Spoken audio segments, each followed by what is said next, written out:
사무엘하 13장 30절부터의 말씀입니다.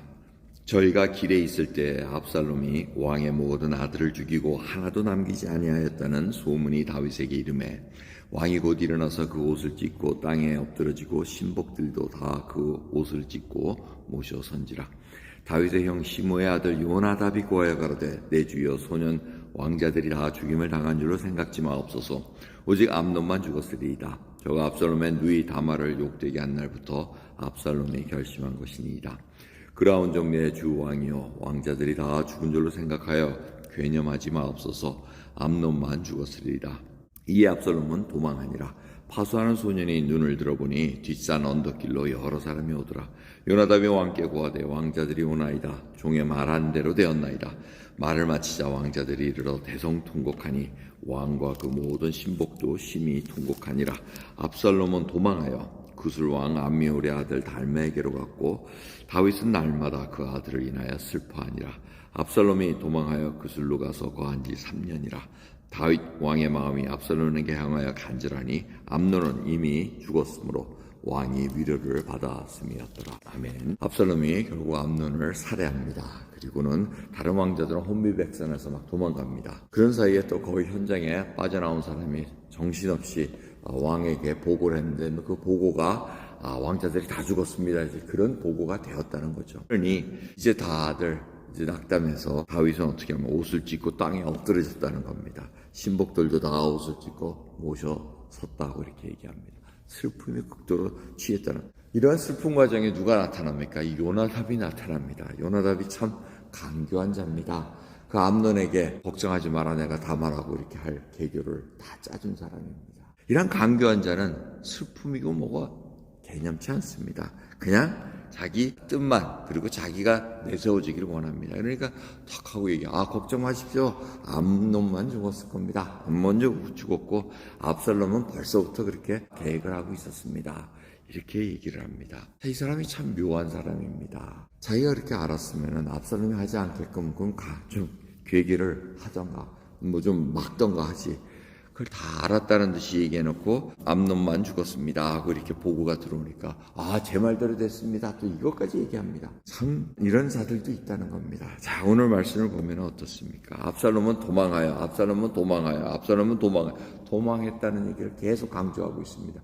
그 얘기는 압살롬이 지금 형벌을 당할 수밖에 없는 범죄, 중범죄라는 것을 강조하고 있습니다. 이 도망간다는 것은 범죄자의 이 특징입니다. 한국의 구치소에 있다가 나오신 분들이 하는 말이 뭐냐면 돌아다니는 말이 1도, 2부, 3백이라고 이렇게 얘기를 한다고 그럽니다. 1도라는 것은 첫 번째는 무조건 도망해라. 범죄 무조건 도망 1도. 그 다음에 2부는 잡히면은 무조건 부인해라. 부정해라. 그 다음에 세 번째 백을 써가지고 어떻게 쓰든지 형량을 줄여라. 이런 얘기가 돈다고 그럽니다. 이 도망했다는 거. 자기가 잘못한 것을 압니다. 그러니까 도망가야 되겠죠. 이 딱 맞서서 하는 게 어렵다는 겁니다. 자, 이럴 때 3년이 흐릅니다. 이 압살롬이 도망간다는 건 자기 외할아버지 집에 간 겁니다. 이 달메가 바로 자기 외할아버지입니다.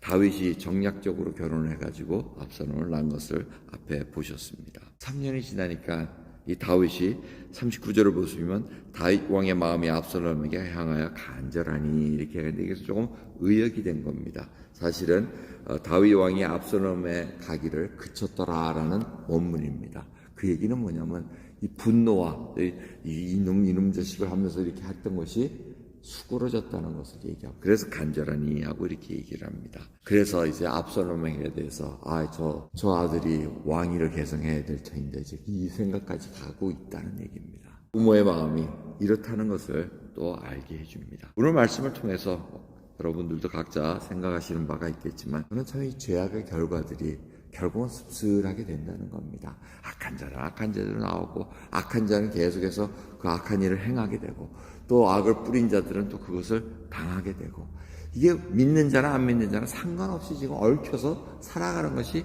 인생의 길입니다. 이 세상도 믿는 자 하나님께서 구원을 베푸셔가지고 구원을 받은 자들도 있고 안 받은 자들도 있고 이런 자들이 섞여가지고는 뭐 정치, 경제, 사회, 문화, 예술 할 것 없이 전부 다 뒤섞여가지고 살아가는 것이 우리의 인생입니다. 그 와중에 우리는 죄악의 열매들, 결과들을 맛보면서 서로 상처받고 서로 상처 주고 그런 상황 속에서 연민의 정도 들고 이런 모든 일들이 참 힘들게 합니다. 때로는 그것이 지칠 때가 있습니다. 그 지칠 때 믿는 자들은 어디로 가야 됩니까? 어디 가서 위로를 받습니까? 진정 하나님 아버지께로 달려갈 수밖에 없습니다. 예수 그리스도로 말미암아 우리가 구원을 얻었다는 것, 주님의 사랑으로 말미암아 그분이 십자가에서 우리의 죄악을 다 담당하셨다는 것, 이제는 우리는 그 옛 습성대로 살아갈 그런 상황이 아니라는 것을 다시 깨달아야 됩니다. 그러며 진정 이제는 새로운 속성, 새 속성이 우리에게 생겼다고, 새 사람이 생겼다고 말씀하십니다. 그 새 사람이 옛 성품을 지배할 줄 알아야 됩니다. 다스릴 줄 알아야 됩니다. 그게 변화되지 않으면은 또 뒤엉키고 또 다치고 상하고 힘들고 낭망하고 또 상처 주고 이런 상황으로 계속 살아갈 수밖에 없는 것이 이 죄악된 세상에서 살아가는 것입니다.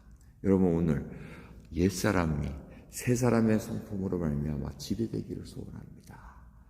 범죄를 하고 싶어도, 내가 옛 성품대로 하고 싶어도 그것을 새 성품으로 말미암아 예수 그리스도의 그 주신 구원의 능력으로 말미암아 지배하기를 소원합니다.